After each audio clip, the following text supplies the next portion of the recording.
Hello guys, आप सब लोगों का स्वागत है टॉक की कॉमेडी डी। तो गाइस, आज की खबर है कि शहर के लुखे तत्व को लोग को पार्टी कर ली है, लेकिन गाइस उसके पास पैसे नहीं है। गाइस पैसे हो गए भी कहाँ से, क्योंकि वो तो लुखे है।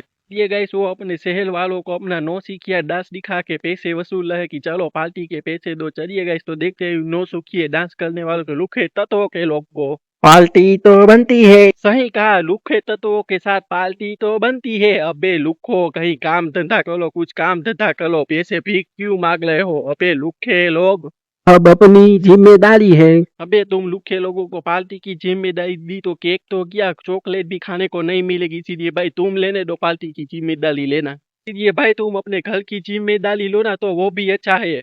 इसीलिए गाइस, आप भी इस लुखे तत्वों के लोग को चंदा दे सकते हैं, लेकिन गायब हो जाए तो बाद में हमें ना कहना।